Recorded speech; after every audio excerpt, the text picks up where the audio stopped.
नमस्कार दोस्तों, स्वागत है आपका 100% इंग्लिश के यूट्यूब चैनल पर।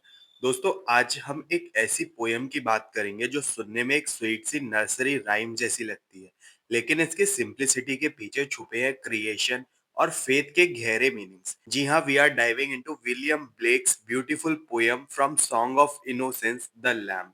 द लैम्प को अच्छे से समझने के लिए पहले थोड़ा सा कंटेक्स्ट जानते हैं। ये पोयम ब्लेक की कलेक्शन सॉन्ग ऑफ इनोसेंस का पार्ट है। इस कलेक्शन में ब्लेक दुनिया को एक बच्चे की नजरों से देखते हैं, एक ऐसी दुनिया जहां सब कुछ प्योर है, सेफ है और गॉड, नेचर और इंसान सब एक हार्मनी में रहते हैं।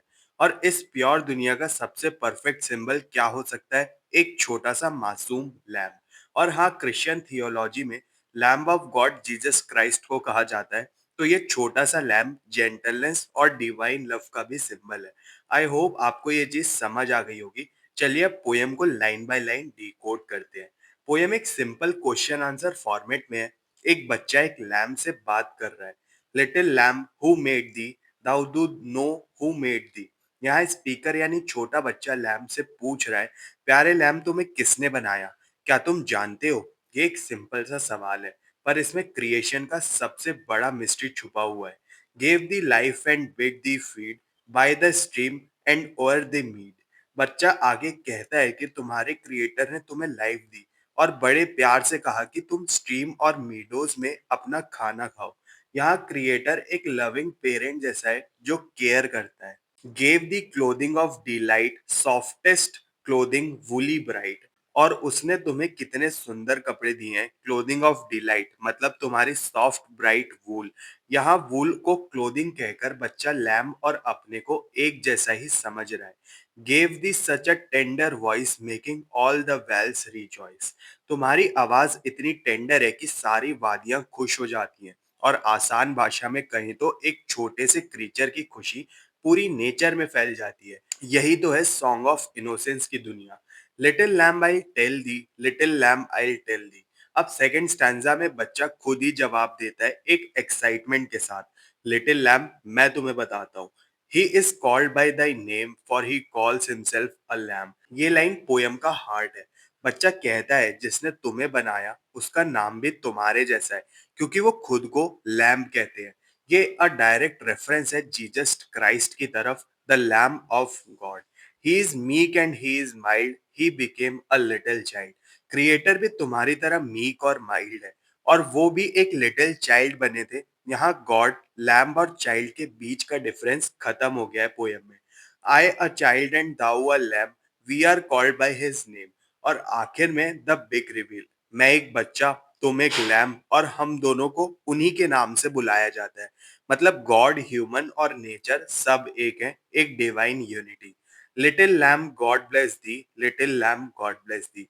पोयम एक प्यारी सी ब्लेसिंग के साथ एंड होती है। बच्चा जो खुद को डिवाइन से जुड़ा हुआ महसूस कर रहा है, वो लैम्ब को आशीर्वाद दे देता है।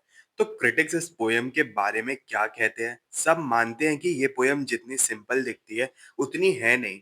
इसकी सिंपल लैंग्वेज के पीछे कॉम्प्लेक्स थियोलॉजी है। लेकिन सबसे बड़ा क्रिटिसिज्म ये है कि ये पोयम एक इनकम्प्लीट पिक्चर दिखाती है। ये सिर्फ गुडनेस, लव और हार्मनी की बात करती है। इसमें दुख, दर्द या एविल का कोई जिक्र नहीं है। और शायद ब्लेक ने ये जानबूझकर किया है, क्योंकि इनोसेंस एक ऐसी स्टेट है जहां एविल एग्जिस्ट ही नहीं कर सकता। ये पोयम पाइग्नेंट यानी इमोशनल टेंशन क्रिएट नहीं करती, ये सिर्फ प्योर इन्फेंट जॉय है। तो दोस्तों, द लैम्ब हमें एक ऐसी ब्यूटीफुल यूनिफाइड दुनिया दिखाती है जहां सब आसान है, सब प्योर है। पर क्या दुनिया सच में ऐसी है, या ये सिर्फ एक कहानी है, एक सिक्के का एक ही पहलू है? इसका जवाब अब हम आगे चलते हैं, डिस्कस करते हैं द टाइगर पोयम को from William Blake's collection, the song of experiences. जहां द लैम्ब हमें एक मासूम और जेंटल दुनिया को दिखाता है, अब हम उसके बिल्कुल अपोजिट एक ऐसी दुनिया में एंटर करेंगे जहां पावर है, डेंजर है और आग है। Get ready to face the fearful symmetry of William Blake's masterpiece from Song of Experience, The Tiger. The tiger आती है ब्लेक के कलेक्शन सॉन्ग ऑफ एक्सपीरियंस से, जैसा कि मैंने आपको बताया। ये इनोसेंस का एक मिरर है, पर लेकिन टूटा हुआ। यहाँ दुनिया की कड़वी सच्चाइयाँ और करप्शन दिखाया जाता है। इस पोयम का सेंट्रल आइडिया है सबलाइम। सबलाइम मतलब ऐसी ब्यूटी जिसे देखकर आपको खुशी भी होगी, पर लेकिन डर भी लगेगा। जैसे एक पावरफुल तूफान या फिर विशाल पहाड़। और टाइगर इसका परफेक्ट एग्जाम्पल है, खूबसूरत लेकिन खतरनाक। और सोचिए, ये पोयम इंडस्ट्रियल रिवॉल्यूशन के टाइम लिखी गई थी। पोयम में जो हैमर, फर्नेस, एनविल जैसे वर्ड्स का यूज हुआ है, वो उस दौर की आग उगलने वाली फैक्ट्रीज की याद दिलाता है। क्रिएशन यहाँ जेंटल नहीं, एक वायलेंट इंडस्ट्रियल प्रोसेस है। चलिए इस आग में गहराई से उतरते हैं। ये पूरी पोयम सवालों से भरी हुई है। स्पीकर टाइगर को देखकर हैरान है और उसके क्रिएटर के बारे में अनगिनत क्वेश्चन पूछता है इस पोयम के अंदर। Tiger tiger burning bright in the forest of the night. Imagine कीजिए अंधेरी रात का घना जंगल और उसमें आग की तरह चमकता हुआ एक टाइगर, बर्निंग ब्राइट। ये लाइन ही आग और अंधेरे का, ब्यूटी और डेंजर का एक पावरफुल कंट्रास्ट दिखाती है। What immortal hand or eye could frame thy fearful symmetry? ये है पोयम का सेंट्रल क्वेश्चन। कौन सी अमर शक्ति, ऐसी कौन सी आंख या हाथ है जो तुम्हारी जैसी फियरफुल सिमिट्री को बना सकती है? फियरफुल यानी डरावना, और सिमिट्री यानी परफेक्ट बैलेंस और ब्यूटी। और आसान भाषा में कहें तो ऐसी कौन सी चीज है जो डरावनी भी है और खूबसूरत भी है, और उसे किसने बनाया होगा? In what distant deep or skies burned the fire of thine eyes? तुम्हारी आंखों में ये जो आग दिख रही है, वो कहाँ से आई? गहरे समुंदरों से या फिर आसमान से? मतलब तुम्हारा सोर्स हेवन है या फिर हेल, गॉड है या फिर evil? On what wings dare he aspire, what the hands dare seize the fire? तुम्हारे क्रिएटर ने कितनी हिम्मत की होगी ऐसी आग को पकड़ने की? यहाँ ग्रीक माइथोलॉजी का रेफरेंस दिया गया है, जहां पर देवताओं को चैलेंज किया गया था। And what shoulder and what art could twist the sinews of thy heart?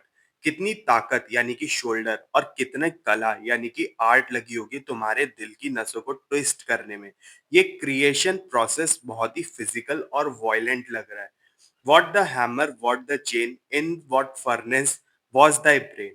अब आते हैं ब्लैकस्मिथ वाले इमेजेस पर। कौन सा हथौड़ा, कौन सी चेन, तुम्हारा दिमाग किस भट्टी यानी कि फर्नेस में बना होगा, जैसे कोई हथियार बनाया जा रहा हो।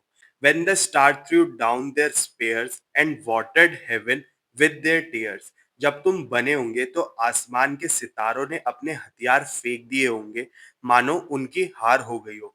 आपको ये चीज समझ आ गई होगी कि टाइगर का क्रिएशन एक कॉस्मिक इवेंट था, जिसने हेवन को भी हिलाकर रख दिया था। Did he smile his work to see, did he who made the lamb make थी?